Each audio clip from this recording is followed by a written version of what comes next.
My next guest has won multiple Grammys and Emmy, and he is the author of the children's book, I Love You Too. Please welcome Ziggy Marley.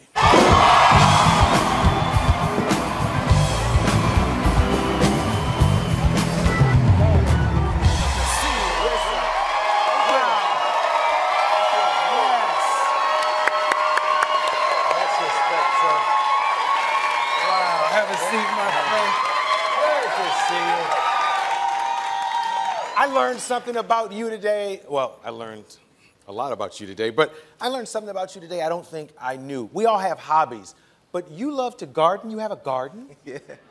Really? And what do you raise in your garden?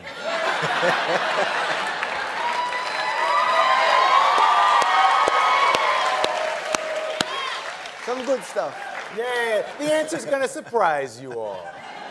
What all's there? We have potato, we have tomato, we have beans, we have aloe vera. So do you actually use your vegetables to make dinner? Yeah, man. Tastes so good. Tastes much better than the supermarket stuff. Really? Yeah.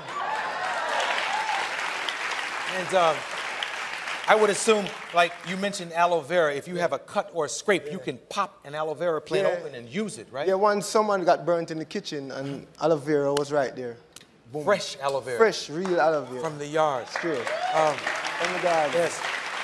You know, whenever I discuss the aloe vera plant, I always think about the legalization of marijuana. It's transition night here at the Arsenio Hall Show. Let's talk about the legalization of marijuana. What state are you living in right now? Cali. Cali, so you've come a long way since you and I, as younger men, were down the street at Paramount. Yeah. It's changed. Those days. And you met Barack Obama. Yeah, I met the president, yes. It was good. It was for the Easter egg roll a few years ago, and cool youth, man. What did you all talk about? And did you mention marijuana to him? No, I think he already knew what's up with that, so. You know what's up, you know? He's kind of, I won't say in the middle, but he's not against it, because he kind of cooled the feds out a little bit. Yeah. But he ain't like, here, you know. Michelle, you know, but you got the feeling he's pro-marijuana in his heart. Yeah, I think most of us know the truth, and we know that the plant is a natural plant which nature has provided us for many different uses. Smoking is one of them, but it's not the only use. Yes. Do you remember the moment when you realized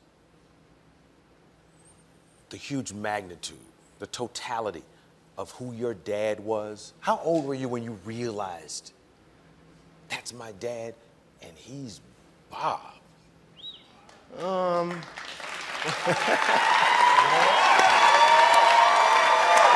I ask you that because I talked to Martin Luther King's daughter about that, and I've talked to Malcolm X's daughter about that. That, you know. Well, I think it's a continuous kind of realization. It's a continuous, as we travel the world, the thing that impacts us most is the amount of love we get because of what Bob has done, my father has done.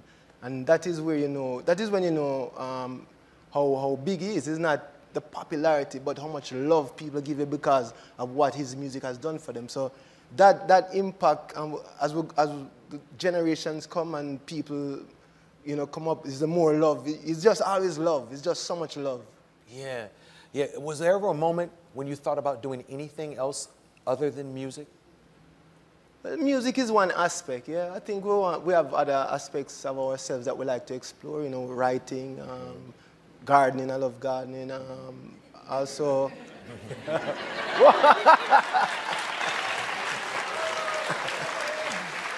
know, so yeah, creativity is not limited to just music side, but music is our first love. Yeah, this is very creative. I love you too. Yeah. Yeah. What made you decide to pen this?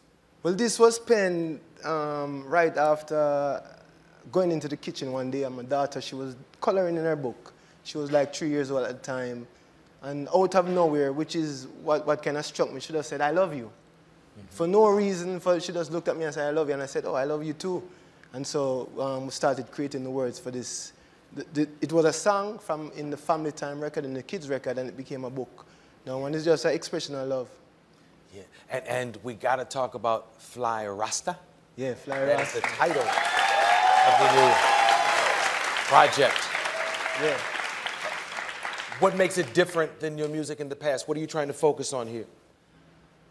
Well, I think what makes it different is the amount of knowledge I've gained through all my experiences put into the record. And we're much more adventurous on this record musically. We're trying to let whatever comes into my imagination as, oh, I'm doing a song and I want to use this sound.